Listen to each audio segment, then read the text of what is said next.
Adi Guruve enna ganda paripuraname Jyotimayamagi nindra tuyamani Namaskaram, Sadhguru, and you've spoken a lot about a few statistics. I'm sorry if I spoke too much. You've spoken about a few statistics about the future and that it might be quite a difficult place to live.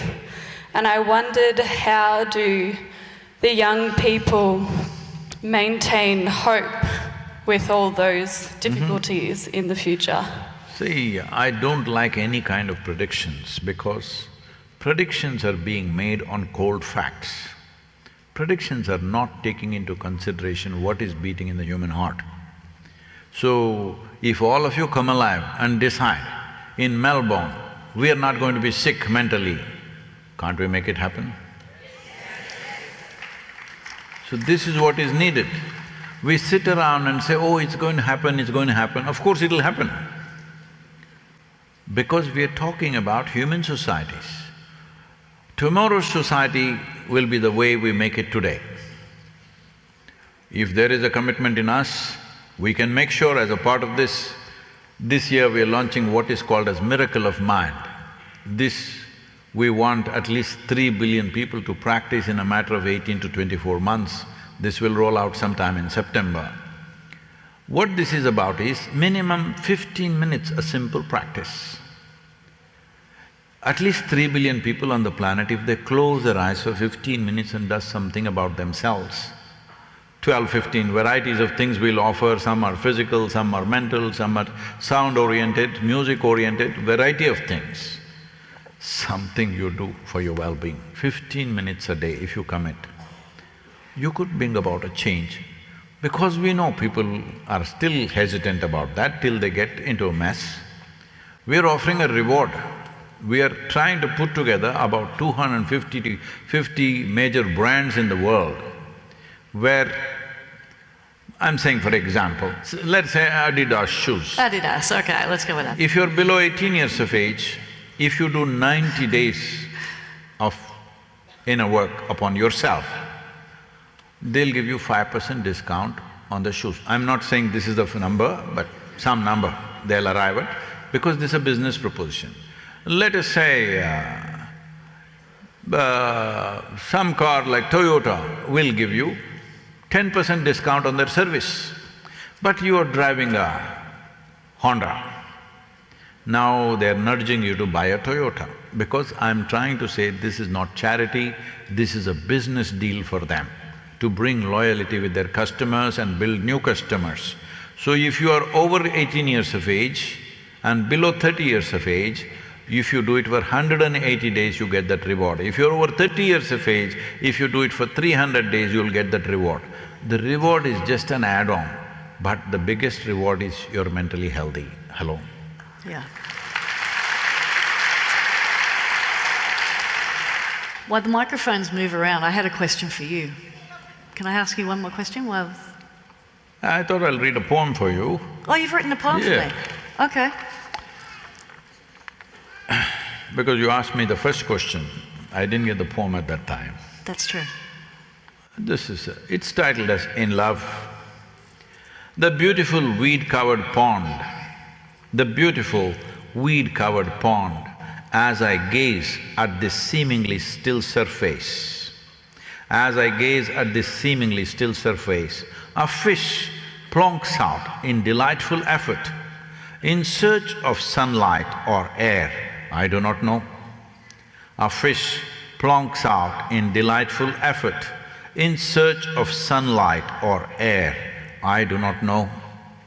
Splashes back into the pond, a momentary breakthrough for light and life, spectacular sight of spirit. Splashes back into the pond, a momentary breakthrough for light and life, spectacular sight of spirit.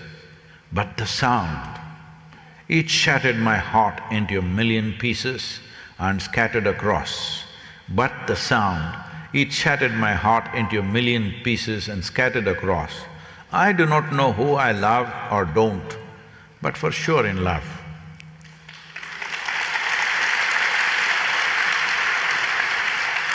You have a question, is it? Well, it's to the words I don't know. The words I do not know are the door to seeking and knowing. So my question to you is, what do you not know? See, if you look at anything on surface, it looks like we know almost everything. Because we can consult Google and we know Galaxy Z163, how far away it is. Whatever the number, 10 million light years.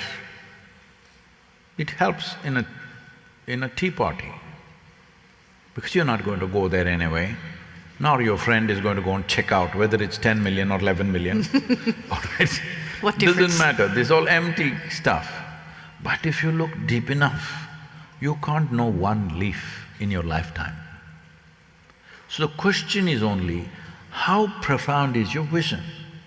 So if you look deep enough, you don't know a damn thing in the universe. We don't know a single atom. With all this scientific exploration, we still do not know what is one atom.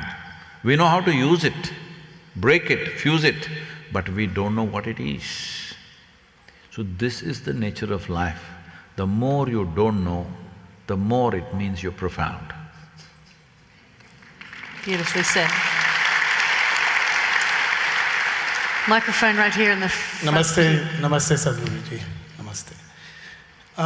My question is how to tune or prepare your mind for the certainty of death, for your close ones, your family, something that we all know is real, but to come to terms with it during the process of life, after especially mid-age life, how does one live with that fact? See, the biggest problem with most human beings is, they think other people die. They don't know this will die. You know those dying people? They die. No, you and me die. Right now we can say we're living, or we can say we're dying. Actually, it's the same term. Right now we're dying. The process will be complete one day. We hope to kick the can, but we know we're dying. If you know you're dying, everything in your body is speaking this language, it is dying. It doesn't matter how energetic you are, how exuberant you are, still it's dying, isn't it so? If you pay enough attention. So instead of trying to make a philosophy out of death, you must pay little more attention to the life that you are. Then you know clearly you're dying. And everything in the body is programmed and prepared for that, except your silly mind. And that's what you want to prepare, I understand. But everything in the body, every cell in the body knows it's dying and it's preparing for it. And of course it's trying to buy a little more time. Yeah, I need to capture that. What are you capturing now? That moment where I became aware of every cell in my body. So, this happened in 2020, just before the pandemic, 3 weeks before the pandemic. There was a book that was in the writing process or in the editing process for almost 8 years. Usually that's not my time scale, but somebody was editing it, taking limitless amount of time, and they keep coming back to me, one more question, one more question, one more question. Then I said, it looks like this is going to be a memorial book. Then in February 2020, I said it must be published now. They said, no Sadhguru, there's some more work we need to do this, this and that. I said, no, it has to go now. They said, why? We've waited so long, some more little things, Sadhguru, just spend 3 days with us, we'll put it together. I said, no, it must go now. Then the pandemic broke out. The book got published and pandemic broke out and death was all over the place. It's very important that, especially Western societies, have made it like it's a taboo to utter the word death. No, everybody should know that we are mortal. Because it's a limited… essentially mortality means it's a limited amount of time. If you know it's a limited amount of time, you would organize yourself for that. If you think you're immortal, you would live a stupid life. Yes or no? So how do I prepare? See, when it's close, if you try to prepare somebody, they will get paranoid. Because you must understand, everything that you think is me is going to go right now. Your body is going to go, your thoughts are going to go, your emotions are going to go, your personality is going to go, your house, your relationships and the works, your job, everything will go. So when everything that you know is going to go, just an empty space seems fearful. You can't prepare against that. If you allow me, I will share something which happened. When I was about 2.5 years of age, for some reason my mother was unwell, and so I went and lived with my aunt for about nearly 2 years, maybe a little less than 2 years. She was only 18 years of age. She was just married, and she was an exuberant, joyful, loving human being. She took me as her own, and not as her child, I became her buddy. So she took care of me well. I was there for nearly 2 years and then I came back, but we maintained that relationship more as a friend than an aunt. Very joyful, exuberant, loving human being. Everything in her life well, her children came and the usual things, boys went to America, girls got married as they wanted, whatever Indian dream happened. Small aberrations maybe, but nothing major, everything went well. When she was 69 years of age, she got some tuberculosis in the brain and they said she has just a few months left. She lost it. It was so painful to see her, such a joyful, exuberant human being. Suddenly she lost it completely. And then she passed on like that. Then I saw, this is what spiritual process means. That means something beyond your physical and psychological space, there is another little space. Once you have this little thing, suddenly losing the body, losing the mind is not such a big issue. You have a place to stand.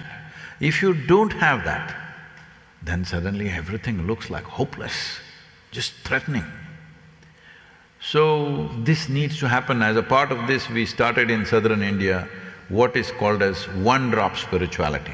Everybody must have at least one drop spirituality. They don't have to become, enlightened and knowledgeable and stuff. At least one drop, something more than the body must be with you always. If that is not there, when the time to lose this comes, you become desperate and it's natural. So this is very important. Thank you for that question.